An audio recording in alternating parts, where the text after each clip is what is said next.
get a surgery? We don't know. Just something like that.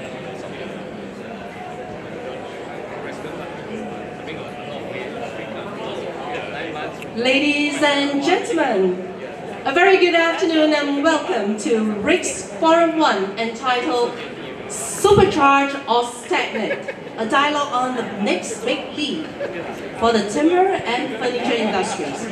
I'm Alexis, the MC for this session. Thank you for making time on this wonderful afternoon to be with us. Now, what can we expect from this dialogue? Now, this dialogue will analyze critically on the current state of the industry and determine the quantum of initiative for its sustainability and way forward via 4 focus areas. First, education. Second, talent acquisition and retention. Third, culture. Fourth, government policies and support. We're extremely honored to have some professional speakers with us today to share with us their thoughts and opinions. So we have George, Peter, Kian, Honey, and of course, last but not least, our main moderator, Professor Ian Davis. Now, first, let me introduce our keyman, Professor Ian Davis. He's the Managing Director of Radius Consulting in Sdn Bhd, a change management and multidisciplinary design and architectural consultancy. He has extensive experience for the furniture industry in UK, Europe, Malaysia as a manufacturer, a furniture designer, an educator, a mentor, management consultant, and a senior advisor to the Malaysian government. And now, without further ado, may I invite Prof for a quick keynote address? Prof, please. I'm going to experiment to see if it works on the stage. Hold on. My 3 minutes hasn't started yet. Salam. Good afternoon. How are you all? I can't hear you. How are you all? I still can't hear you. One more time. How are you all? Okay, cool. Okay. So, my name is Ian Davis, etc., etc. What I'm going to try to do is to share with you in the next few minutes, 3 minutes, all right, some of the things I've done in my life and how possibly there are lessons to be learned of what we can do here in Malaysia to really move the furniture industry, the design industry, and the timber industry forward. The honest truth is that, in fact, over the past few years, we've been standing still, and other countries have flown by us. So let me start. So basically, our theme for this afternoon is Supercharge or Stagnate. And this will only work if all of you share your ideas and thoughts in the next hour. So we believe that in fact there are 4 areas that we should be discussing this afternoon. Education, finding and keeping talent, our culture, and what can government do to help us. So genuinely, if you're going to change a nation, you start with education. But if you're going to change an industry, you start with education.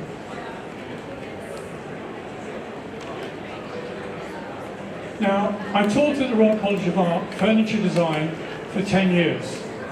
At the same time, I was running Herman Miller, the American office furniture company, with people in 10 countries reporting to me. And it honestly changed my life. So some of the things just to share with you very briefly, it was very much based on the way that Bauhaus operated.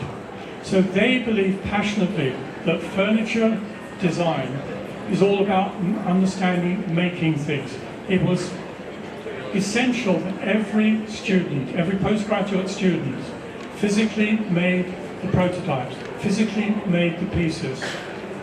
One of the problems we have here in Malaysia is that many times, if you're actually looking at prototypes, the student has no idea how physically to make it. The other thing that I learned here is you challenge what the lecturers tell you. When I was a lecturer, I was an external, and I was their external examiner and tutor. Let me give you an example. I was evaluating a Japanese designer, the sketches for a glass table. And because of my background in Herman Miller, I said, no, this won't work. The whole of the class, all 17 postgraduate students said, no, sir, you're wrong. Let him go ahead and do it. We prototyped it, it was absolutely fantastic. Here, no one would dare challenge the lecturer in terms of it's right or wrong. Some of my work for the government, I was the government advisor for design and innovation. We looked at Singapore. This is what happened in Singapore. 2005, Singapore is looking at the economic future of the country. And they recognized the importance of healthcare, of education, and the creative industries. A group of young designers and academics got to the Prime Minister and said, sir, our education system is broken. This is in a country where it was one of the top 5 in the world. Here in Malaysia, no one is attempting to say that in fact our education system needs fixing, but it desperately needs fixing. It's all about talent, it's finding and keeping talent. Too often our very best people go overseas, thank you, go overseas, get jobs overseas and don't come back here. We need to change that. So what are we going to do to actually get more people actually coming into the career of design and furniture? We need to get more customers actually physically coming here. One of the problems is, if you go to MIF, it's the same as last year, the year before, the year before. There's no sense that in fact we actually need to change. So these are some of the initiatives I've been involved with. One of them was Tango, where we basically showed the best of Malaysian young designers in Milan. This is setting it up. 20,000 people came to the booth. Let me say that again. 20,000 people visited the Malaysian booth.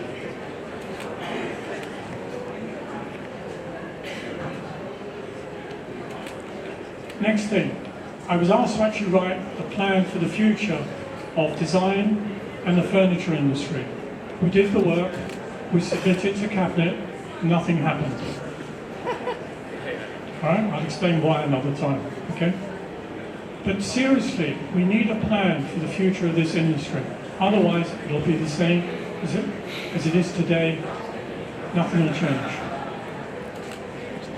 So, my basic statement to close is this.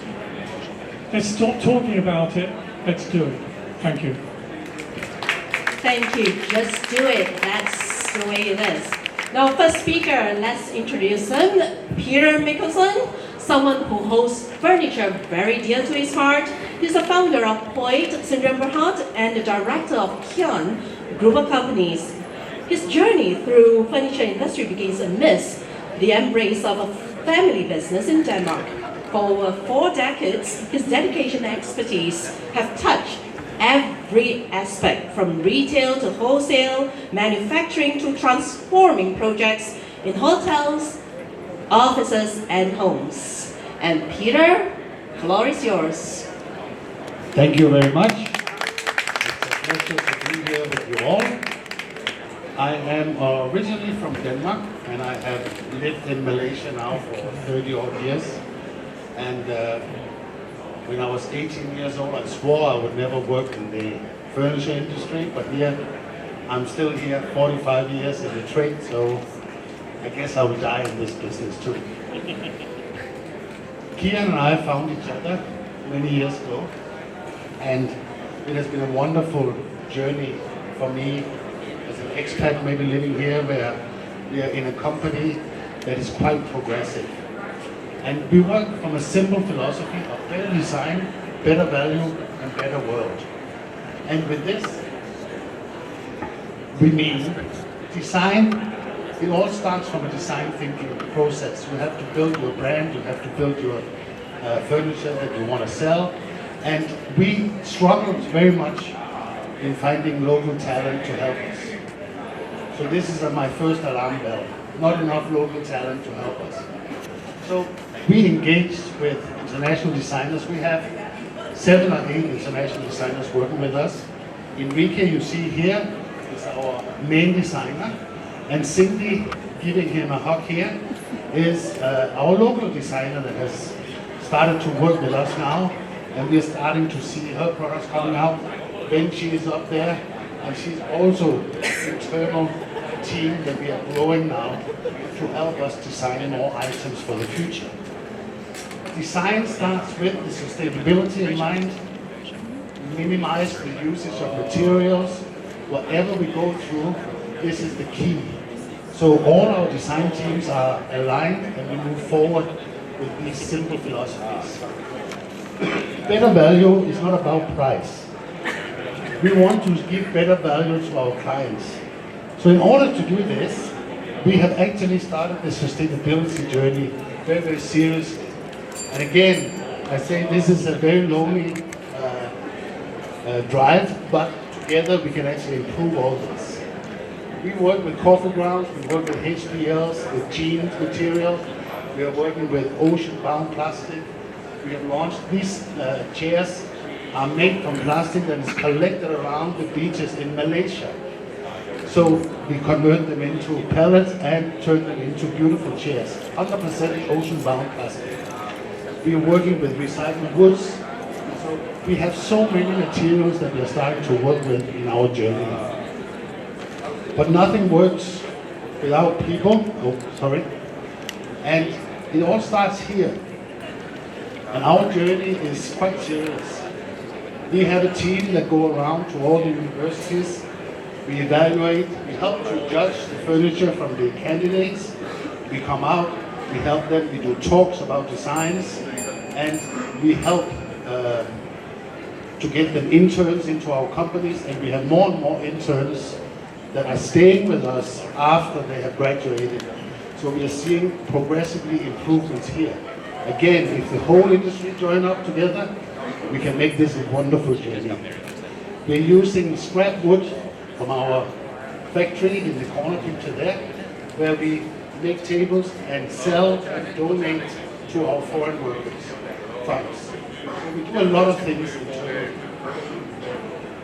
We have made our commitment as a company, as a group of companies, no matter where we are in the world, 50% carbon reduction by 2030 and embracing zero net by 2050.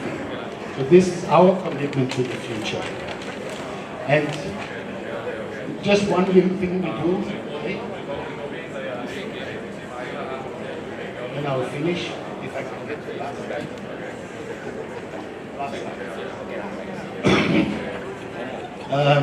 Meat production takes about 14.5% of all the carbon emissions in the world. So this is, we have started this Meatless Mondays, and this is something we can all do, where we start to reduce the meat intake. The last slide. Yeah. So we are doing this, promoting this internally. It's not forced. Everybody has to volunteer to it. And again, this is just one of our small initiatives that we are doing to make the world a better place. Thank you very much. Thank you, Peter. Very interesting. Up next, Kayin Lin. Very talented young lady, co-founder and principal of a Moxie Associates in Ramahat. Kayin fostered her passion for interior design from a young age. Her love for her profession also sprouts from the simple satisfaction of seeing her clients appreciate her work that provides her with the motivation to improve and help owners realize the space that they have always dreamed of. And so now, Kayin, the floor is yours. Okay, good afternoon. My name is Kayin. I practice interior design, co-founded in Moxie Associates. So if you can see, I am a very visual person. My inspiration comes from transferring my creativity to visual stunning realities. So as you can see, the first video, this is actually one of my completed projects in a local shopping mall. So I love it. And then the picture on the right is actually my office. I love it too. Yep. So as you can see through my years of experience as a designer, right? So not recently, 2 years ago. So this is actually the slide that I shared during a program called Timber. So this is actually an incubation project to actually match manufacturer and designer. So I actually shared exactly the same slide for the second version and the third version. So I can assure you today, I am still that girl with very strong interest in the terms of fun and play and design. So I really want to explore into the portal of play in my practices. Yep. So, sorry, too fast. Go back. Okay, so this project, this is actually a preschool. So I completed this project about 5 years back then. The reason why I love this and I'm still sharing up to today is because it's not actually made with very luxury, expensive material. The reason why this is very heartwarming and very meaningful to me is because we stay true to the brief, the client's brief.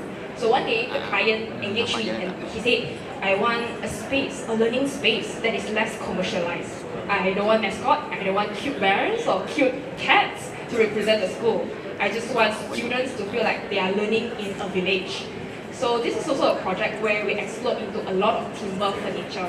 So we work with local timber manufacturer and then we produce all these little cute pieces in the store, in the school. So and then even this project also teachers contributed. They also contributed all the cloth, all the decors around the school. So it's very heartwarming and meaningful to me. Yep. And then this is actually my first product with timber. So I actually named this after my own name. It's called KN Court. It's actually also a little applause to myself.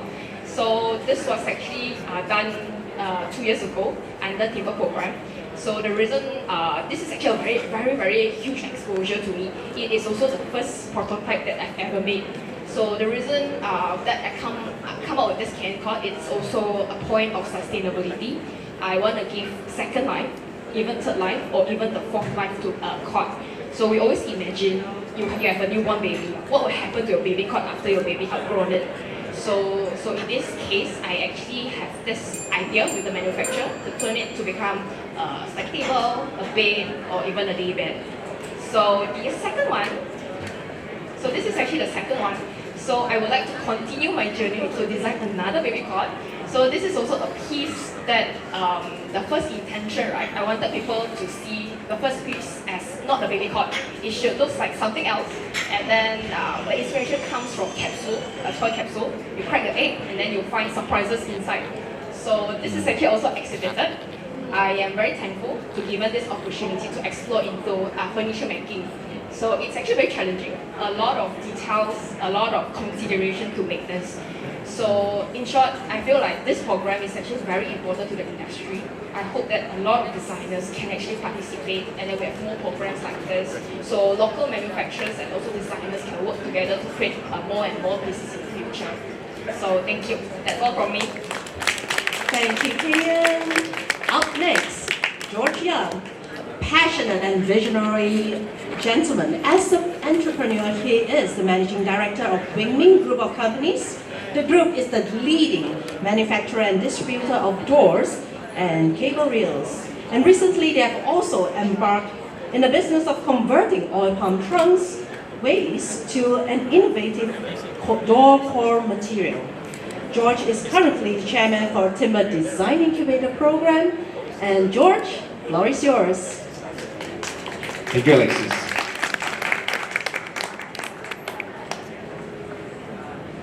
This is about myself. I'm a door manufacturer. My company name is called Wingming Industry. So I make door. I have OEM product to other people and also have my own brand. And my own brand is called Sandor. So Sandor is a brand that reach out to Malaysian market and also to overseas market. So this is my factory. So all the time, the door that I produce, some is from the customer design, some is from my own design. So to speak, it's a mixture of OEM and ODM. And as for my responsibility beside the manufacturer, these are my responsibility towards the timber industry. So I'm currently the chairman for Malaysia Wood Molding and Joinery Council, a board trustee for Malaysia Timber Council, and also the president for Malaysia Timber Association. So with the topics today, I'm very passionate to share with all of you about timber. I'd like to meet more designers to promote timber so that the timber can be a sustainable raw material and also a sustainable economy for Malaysia.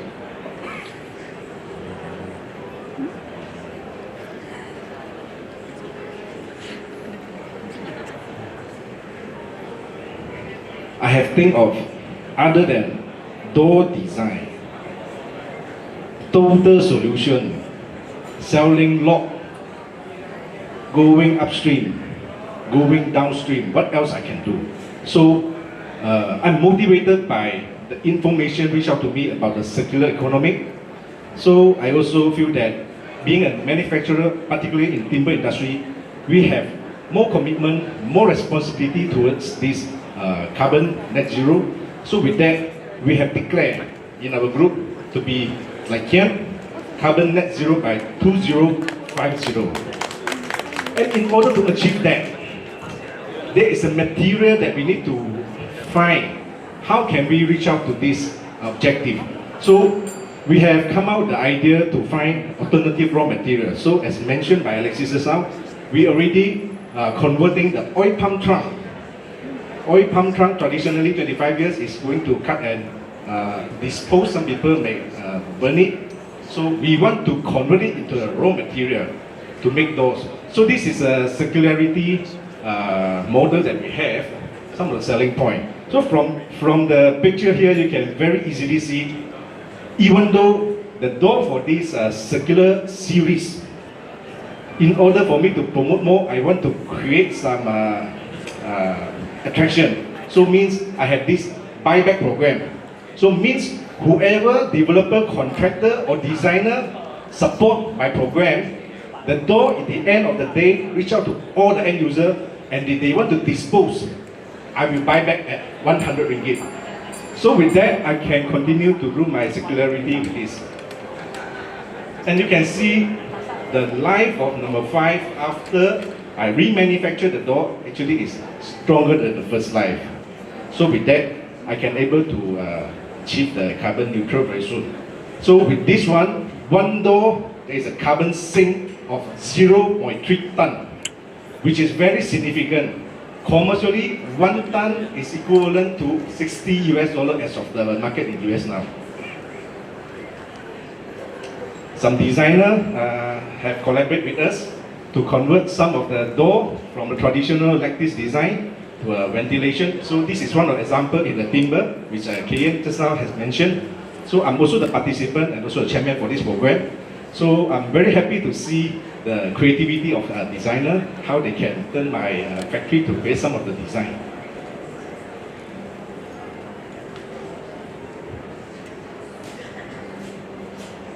So I'll end with my few questions here. Timber product environment friendly or not? There's a big dispute. Some people say timber is no good, deforestation. Some people say timber is good because it's renewable, carbon storage. I want to create this question, instead of avoid it, we have to face it and we have to discuss it. The second thing here is designer, carpenter and installer. We don't have enough in Malaysia, even though we create a lot of good product, but come to the delivery, we have not enough. So I like to create awareness and challenge to all the education, academia, and also the institution to really look into this one. And of course, in order to achieve that, we need some support from government.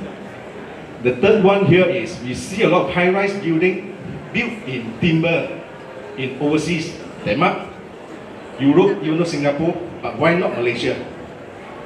Because I asked the architect friend, is our cost have any calculation about the timber? Is our designer cost have anything related to timber design? If that is not, it will not happen because the CF must come to the calculation. And the insurance will based on CF. And the buyer will based on insurance. If this will not happen, this is still a dream.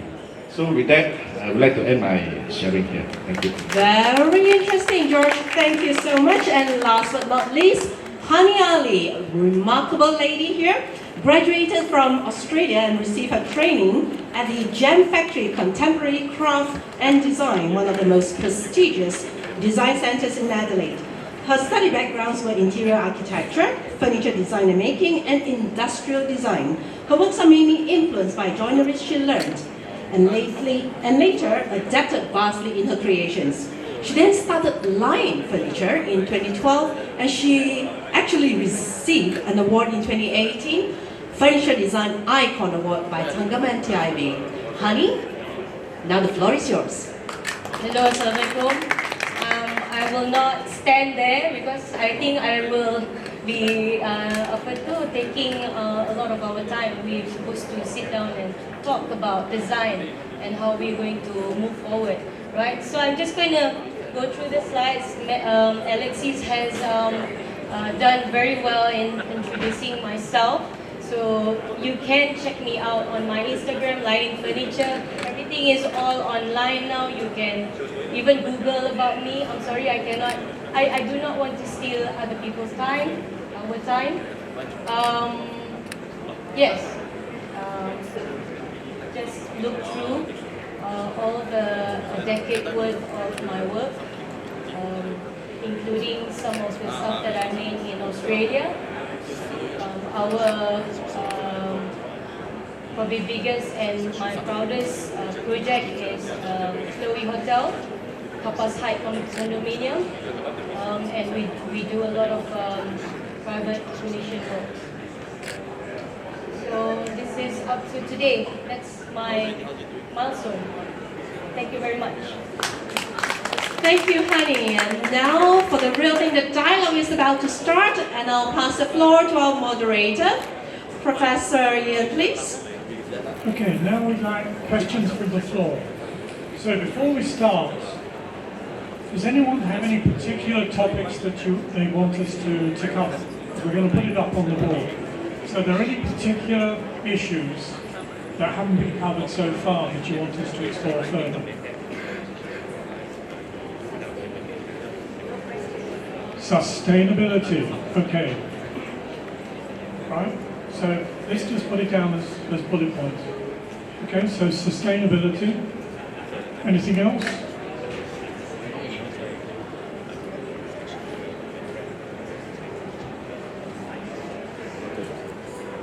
So there are no other questions that you think. This is very much Malaysia, all right? This is one of our problems. All right, I'll give you one, okay? I was doing one of these in Kuching, all right? And we're going through it and talking about design, blah, blah, blah, and all the rest of it. And then they said, you haven't talked about foreign workers. What are you going to do about foreign workers? All right? So, as furniture manufacturers and designers, are foreign workers an issue for Malaysia? All right? I think it is. All right? And we should actually talk about that a little bit. Okay? Is there anything else? Okay? So? Since you keep saying that Malaysians we don't raise questions, for me, my humble opinion is designer is, first of all, we are not able to retain talent because most of the talent will move to Singapore, which is paying higher. And the other one is costing. A lot of times designer will come up with very fantastic design, but when going to the payer, so they will always opt for more economical options. So I think this is also, but I believe good design can be cheap. Thank you. Okay, I've got some advice for all of you, all right? Malaysia is never going to be the cheapest. Sad to say, all right? You've got two choices. We've fallen down the league table of sales and leadership, all right? In the timber industry, the furniture industry. And one of the reasons is that we're not investing enough in talent. We're not helping designers actually have a role to play in our industry. If you look at the success of other countries, they're not, okay, if you look at, let's say, Italy, it's not the cheapest, is it? But it's using design to differentiate itself. What we're trying to do is compete with lower cost countries. Yes, we can do that if you've got the volume, if you've got the efficiency. But we need to recognize the fact that we need to take design seriously compared with where we are at the moment. And that's including our interior designers in supporting interior designers and architects and furniture designers. Okay, has anyone else got any other questions? Any thoughts? Our national identity. And a lot of things see, like Indonesia has a very, Indonesia, Singapore, they have a very,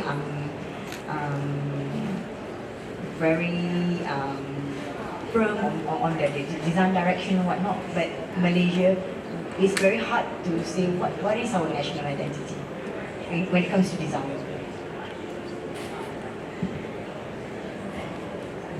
Does anyone agree with that?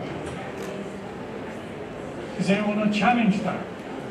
Can anyone explain what is our national identity?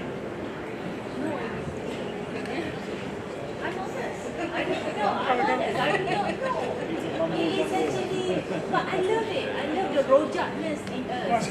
Okay, so our identity is Rojak. All right? That is what we are. We are rojak. We have many identities. That's our charm. Okay? The problem is Rojak going to give us leadership? Seriously. Yeah, it is. I've lived here 30 years. I've been doing this stuff for a long, long time. All right? And one of the challenges is we all say yes, yes, yes, and then nothing happens. All right? And the trouble is, all of us sit here and say, well, it's the government's problem. It's not the government's problem. It's each one of us. We've got to take action. If we don't recognise the fact that if each one of us doesn't work together to change our country, we will fall further and further down the ladder. We really will. We'll be comfortable, but we'll suddenly wonder, why is it that everyone else has gone past us? Do you agree or disagree? No, I said, yeah. Inshallah, we need to recognise, all right? So, we should be in a situation where we all agree 2-3 years from now, we all meet here again, okay? And we see what have you personally done to change things. I'm serious. You know, these guys are changing things. All right? And we should support and help them. But please, for the sake of our country, don't just sit back and wait for someone else to do it. Figure out for yourself what you're going to do. Part of it starts off with a government level having a clear plan of where this industry, whether it's the design industry, whether it's the furniture industry, the timber industry, where it's going and how it's going to get there. Now, Alex and I were in Sarawak. I was the keynote speaker at the Design Week there. And all credit to the Prime Minister there, Abang Joe.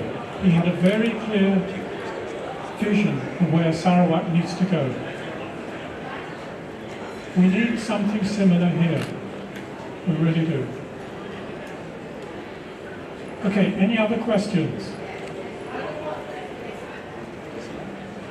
Thomas, we've got questions. All right, so, okay. Well, I think we had a really good warm-up conversation, private conversation just now. Peter and George was mentioning, they mentioned talent. We don't have enough talent. Our interns know nothing when they are on board with us. I take interns every year. I can point out which university is the best when it comes to furniture making, and they can take on board your instructions. So my Lion Furniture, we make our own furniture. So whatever you see just now is all made by us. in our little workshop. So even we had MRM came last year, this year, and they were shocked to see the setup of our workshop, to be able to produce furniture pieces and all the things that Chloe Hotel ordered from us. So it's not about you can't because you don't have enough, but you can because you are capable. You just gotta know how to organize your production processes. Peter, you mentioned something just now in regards to education. Is it education? That people we keep getting graduates, but they're not good enough. They're not. No, I didn't say that. Okay, yeah, he didn't say that, but not his word. No. Mine. I think there's tons of talent out there, but they're not being used in the right manner, and they're not getting the last part of the education, which is the practical side of it. Everybody can work on theory. They come out from school, they're brilliant in using the softwares and whatnot, but they don't know what wood can be used, and they don't know how to construct things from a practical point of view. So that's my main concern, that the education system here skips too fast and passes people through as graduates without really having the knowledge of knowing how to build and construct something. So I think the education system here needs a shake-up, both in terms of, I know most of it is private institutions that's only interested in passing the student through so they get high marks and they look good in the industry. But we need, as furniture people or product people, we need to go in and work with these universities and tell them what we need from them and help them educate this group of people. So we all have to open up in terms of getting this industry moving again, because else I agree with Ian, it's you go to MIF or you go to EFE or even that, there's two organizations that can't even figure out how to do it at the same time of the year. I mean, it starts there. Let's get it down to one show, international visitors come in, they can start to see beautiful new designs coming out of Malaysia. So that's a long way to go, but let's just start by EFE and MIF. Let's combine these two damn things and promote to the world. So that's one of my opinions. Okay. I'm going to share something highly confidential and you're not to tell anyone else about it. Pop your mic. Highly confidential. Okay, I did share it with the team when we were discussing this before. So I'm external examiner at many universities here because I'm as you can see, I've got white skin, I'm a foreigner, and in certain instances they have to have at least one foreigner actually as part of the keeping the standards up. So one of our major universities, this was a course in industrial design, furniture design, blah, blah, blah. And we looked at the work, and the other examiner was from Chicago. And we were looking at it, and out of the 43 students, 4 of them were going to fail. The problem was that when we were first briefed, we were told everyone had already passed. And the 4 that were going to fail was because they hadn't done certain modules. We couldn't evaluate them. So the professor from Chicago said, I want to see the head of the department. So we meet the head of the department, he said, okay, just put your report in, we'll consider it. And he lost his temper and he said, no, that's completely unacceptable. I want to see all the lecturers, all the people in your department tomorrow morning, 9 o'clock. Otherwise we will not sign off on our assessment. So 9 o'clock the following morning, we basically said, this is our problem. Your pass mark is 50. You're telling us that everyone is more than 50. We have 4 students, 2 of them are like 25, and 2 of them are 42, 43. We have to fail them. What do you want us to do? Remember, internally, they've actually passed everyone already. So the head of the department says, on behalf of all the academic staff, can't you push up their marks so they pass? Right, do you hear that? Can't you push up their marks? And we said we cannot, because the A minuses will now become A++. They're not that good. So they said, okay, you write a report, we will consider it. Okay? So we wrote the report, failing the 4. Now the following day, it just happened completely by accident. I had a meeting with the Minister of Higher Education, so I told him what happened. I didn't tell him which university it was, but I told him what happened. He got very upset and said, this is unacceptable. Later that week, I had a meeting with Tan Sri Nazin, who was the Deputy Prime Minister, Minister of Education. I told him, and I got a real scolding, saying there is no future for Malaysia if the mindset of all the people in universities is that everyone passes. This country has no future if I don't think that you can't have some people that fail. You can't maintain the standards. Now, a few years ago, I was doing a project for EPU through MPC, reporting through to the Prime Minister, Tun Dr. Martin, because he wanted to know why it was that we were employing so many foreign architects and foreign designers in Malaysia. So we got together around a series of workshops with employers, with academics. With the employers, their biggest problem with the graduates that they were seeing was their communication skills, particularly English, were just not good enough. They weren't international standard. When we do the same exercise with the academics the following week, all they cared about were their KPIs. And they cared about their KPIs because their bonuses were based on their KPIs. They did not care and think about the quality of what they were teaching. So if you go back to what we were saying at the very start, if you're going to change a country, if you're going to change an industry, you start with education. And if you're not prepared to actually make big changes and recognize nothing is going to change in Malaysia. As I said, down in Singapore, if you go to my slides, they recognized the fact that if Singapore was going to respond to the way the world was going to be, they basically had to change their education system, even though it's one of the top in the world.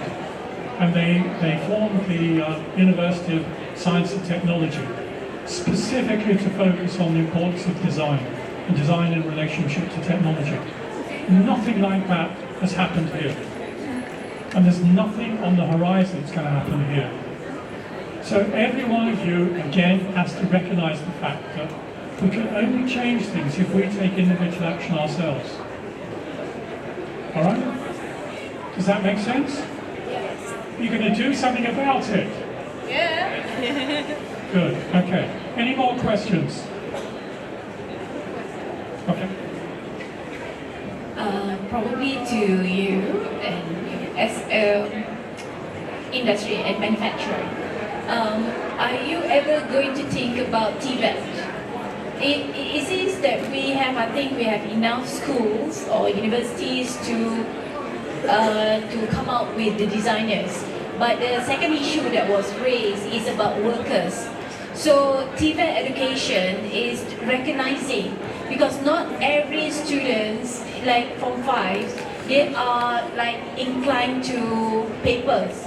They're probably much more inclined to mechanics of things, but they don't like study. So what is your directions in promoting TVET in your factories? Yeah, thank you. I like this question. I'm actually putting a lot of effort into this. I'm a door manufacturer. I do contracts. I ask the installer to install the door. The installer charge 150 ringgit per door. And what sort of quality are they delivering? The foreign worker basically are delivered lower and lower quality. The door, be produced higher quality, higher design, but the installation is just not up to the standard. And again, how come 150 ringgit we pay and we cannot get the quality installation? Because they are using the old way of installation. The workers are getting not stronger like last time. So we need to teach them, people in Japan, people in Europe, what are the method statements, what are the best practice, what are the tools they are using. And we have to bring all these things into the TVET. Instead of TVET using the old way of teaching. Because old way of teaching is a manual, non-low quality or high labor cost. And we have a friend here. These two are my friends. I asked them also, I survey, how much do you pay for your flooring installation? They say 150 to 200 ringgit a day for flooring installation. And these field workers, few years later, foreign workers, they are going to go back. And again, we start from zero again. So over the period of time, 10 years, 20 years later, I don't think Malaysia quality of, not to mention only timber product, overall construction installation is going to be very low. So TVET is something that we would like to put it in.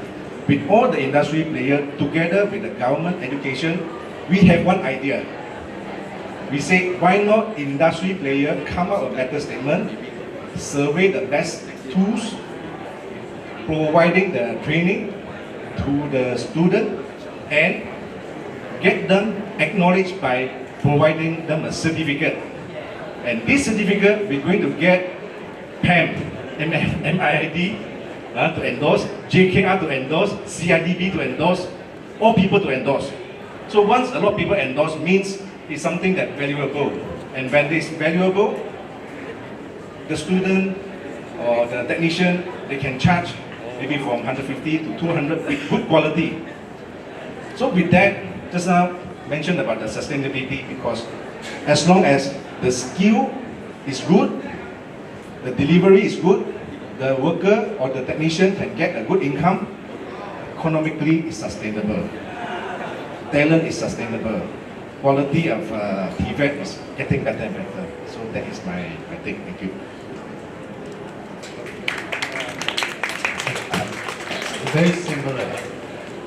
I'm from Denmark, and in Denmark we have a totally different education system when it comes to all this. And I still think it's one, I sound a bit biased, maybe I am, but it is one of the best education systems in the world. Because you cannot call yourself a carpenter, you cannot call yourself an auto mechanic, you cannot be an electrician, you cannot, without having the right education and a certificate that tells you that you are now this talented person. And I believe that Malaysia should have a similar kind of attitude towards education, or any country in the world. I mean, you can call yourself, I can go out and be a mechanic tomorrow here in Malaysia. I don't know, if I look down to an Indian, I don't know what bolt is what bolt, but I can call myself a mechanic tomorrow if that's what I want. And that's not healthy, because you don't gain the proper knowledge and pride. Even more importantly, you don't get the pride in your job. So I very much would encourage if you get more of this type of schooling, and you get an apprenticeship in a company, and you work there for 2 years. You start by sweeping the floor, then you move up and you move up and you move up. And then suddenly you are a cabinet maker, or you are a carpenter on a site, or whatever dream you have. And I believe there's a lot of room in Malaysia to build these dreams for the younger who don't like to study, who don't like to read. So I'll be all for this. We'll be in forefront in here, and if there's a system that can take apprenticeship in, we'll go all the way out. On the foreign worker, I think Malaysia is in a peculiar situation where we all say, as factories, nobody wants to come and work. I need to bring in the foreign workers. So which is probably partly true. And then we have the foreign workers here, and they are good people. We have from Bangladesh, we have from Indonesia, we have from everywhere. There's no such thing as a bad worker, there's only bad bosses. No, it's true, because if you don't train them to do quality, they do what you expect, cheap furniture or whatever it is you want out of it. I have made some of the most exclusive furniture in Malaysia through rejection. Go to the carpenter and say, nah, don't like it, throw it out, start over again. And I tell you, when you do that 10 times, they will start to make nicer and nicer stuff. And it happens every time. So it is very doable. But I think Malaysia ruling right now is about the foreign workers should change a bit, because when you have been here, I don't know, it's 13 years, then you cannot renew, you have to go home and all this. And this is where I find it a little bit stupid, because this is where they have become a talent. This is where they are becoming valuable. And we are all paying them more than anybody else. So we should be able to retain this seafood level of people while we educate the Malaysians to come in via a proper education system that George and I can support in manufacturing. I would love to.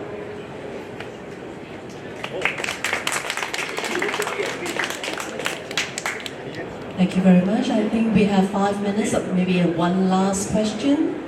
Sure. I would actually like to chip in from a different perspective.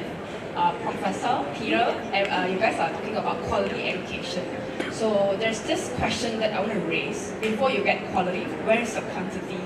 So to me, I feel like our schools, furniture design schools, has very low enrollment. So for example, like 2 to 3 years ago, me and Honey, we went to India, right, for graduation showcase. So there are like 60 to 80 of graduates in interior design, but there's only less than 10 of furniture design graduates. So what can we do with that? So because we talk about quality of education, how about quantity? How do we attract young people to be more interested to design furniture? Should we actually, really go to secondary school or even lower, like primary school, educate them, tell them what is so good about secondary school? Yes, because these days, children, I feel so old. I feel like young people these days, they are not quite attracted to design furniture because they feel like it could be quite boring in a way. They want to design, like computers, games. It's more trendy in a way. Because they have RBT class. Right. RBT Yes, they have robotic class. Yes. RBT is not robotic. Okay. It's about innovation, and then Right. you should start. You should start with primary school. Yeah. So that's a question that I want to raise. How about quantity? Where can we get quality students and people to be interested to be in this field? Yeah, That's what we want. primary. I have a good rude answer to the designers here. I think it starts, no, because I work with a lot of beautiful people, a lot of interior designers, but quite a lot of them are also what I call Pinterest designers or Google designers. So half the things, can you quote this, Peter? Can you quote this, Peter? Something they have found a picture on the internet and say, quote me this, quote me this, quote me this. So we have to start from the top.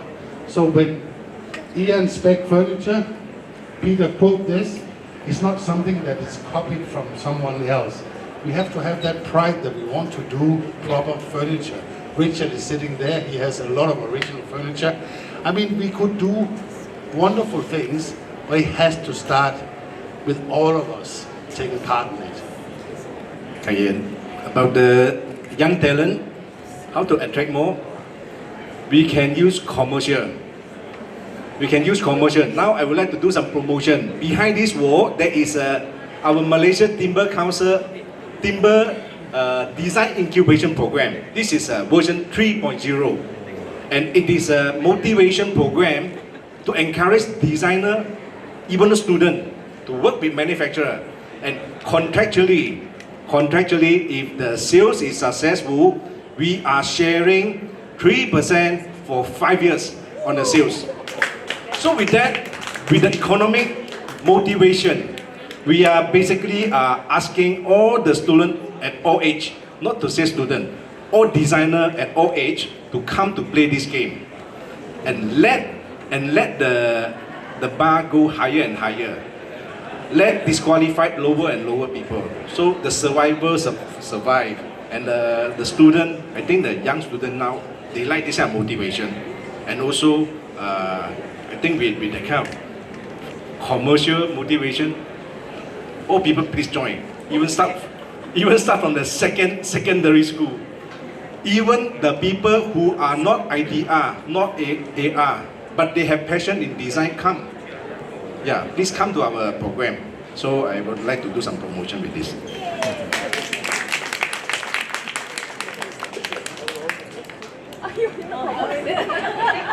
I'll also just do a quick promotion, because what we do, we work with designers from all over the world, and we do pay them royalties of every single piece we sell. There must be a respect for the designers, because it's their only revenue income. So if a company will not pay the royalties, don't work with them. We have to find serious partners to work with, and there we are definitely one of the more serious players. We will pay royalties. Thank you. Okay, my job's to try to wrap it up and put it all together. I just want to make one quick point about royalties. I've been managing director of 2 American office furniture companies, and I know for a fact that in the States we were paying 2 of our designers $10 million US a year in royalties. All right? One of our competitors was paying $50 million to designers. So don't think you can't have a good income if it's good work. All right, so trying to actually pull all of this together is going to be a bit of a challenge. And we've only got a couple of minutes, and it's photo time. But honestly, I think the main takeaway from today is that really we need to look forward of how we can work together, how we can actually invest in the future of Malaysia. And that starts off with the people. That starts off with the people as far as education is concerned. It's actually finding and recruiting the best talent. It's giving them the opportunity to do great work. And then it's actually supporting them to actually move forward together, that in fact we actually make sure that in fact we recognize that for our country we need to work together to actually to ensure that in fact we actually deliver success. Otherwise we will be falling further and further behind. So I got 2 questions before we do the photo session. Number 1, did you learn anything in the past hour? Yes. Have you enjoyed yourselves? Yes. Very good, I'm happy anyway. Objective achieved. All right, so we're going to do a quick photo call. So can I ask everyone, all right? Sorry, sir. Thank you again. Surprise. Anyway, just to share some of the information for the furniture industry. I'm from the furniture industries. As what Muslim was saying, what is the quantity? I think a lot of people do not know that Malaysia export a lot of furniture. In terms of dollar value, is 12 billion. Just imagine 12 billion. Just take 30% out of it to do designing of 3%. So you just imagine how much potential there is for the design community. I think it's very important that this particular session is mainly for the design community that know that there is a great potential if you were to venture into furniture designing. And I would say that our furniture industry are actually very eager to look for good designers in Malaysia. And I believe that we do have, as what Peter was saying, we have a lot of talent in Malaysia. We do. We don't need to be actually like Italy, design R&D. And all the while we are always R&C. You know what is R&C, right? Research and copy. Not be the same. But I think we should go on R&M or R&I. That means modified or new innovations. This is what actually you can see that among the ASEAN region, Philippines is one of the top design in terms of furniture design. What they do, they actually do a lot of design from R&M. You can see the lines are equivalent to the design from Europe, but the material they innovate are using rattan, okay, with the design of B&B. You can see it's a B&B design, but when you look at it, it's not fully upholstered because it's using rattan to come up with the line. So I think we need to promote more to let the design community know that furniture design is a great potential for Malaysia. And because in terms of dollar value wise, we have a $12 billion industries and it's growing. And we're actually targeting to reach 25 billion soon. But we need to add design value, not just by manufacturing, because manufacturing itself will not increase the value that we want to achieve. But with the design, every design you add in 5%, I'm sure that our client are willing to pay for it. Like our company, we produce furniture, we just add some design, not available in the market, we can call for additional price for it. So thank you for sharing. Thank you very much. I know happy times actually flies, and now time is of the essence. We'll need to sort of speed this up.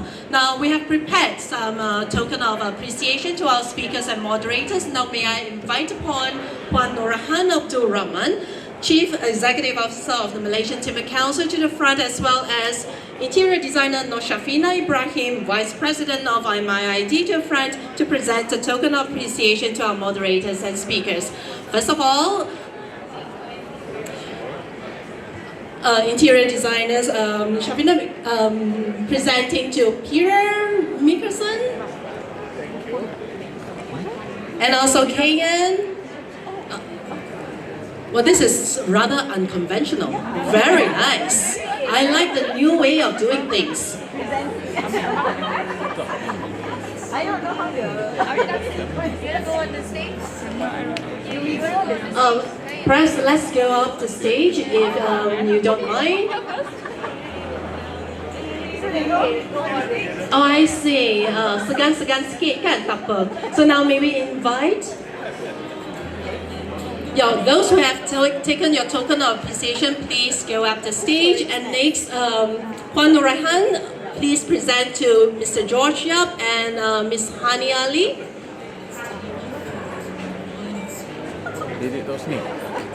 I'm gonna take back.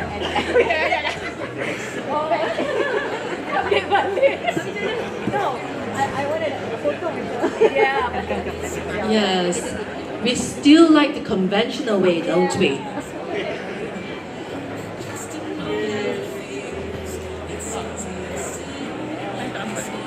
Okay, first, thank you very much.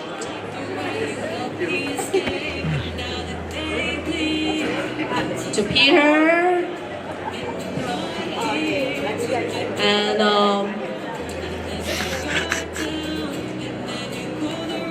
And Puan Raihan to Miss Hani.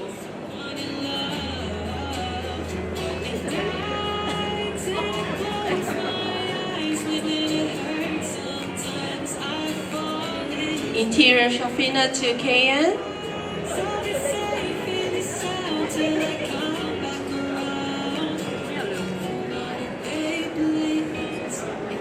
And finally, Puan Raihan to our moderator, Dato Professional Ian Davis.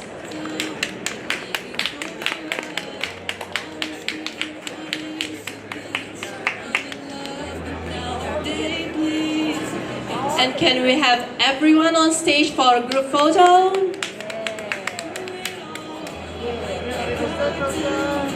Photographers, please help to. Telah sini lagi.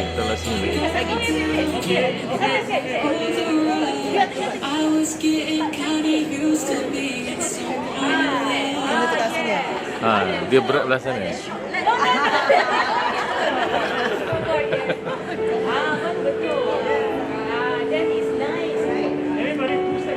it Santo enough?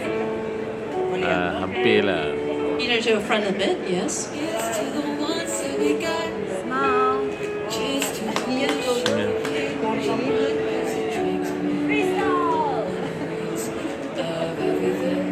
Say kimchi.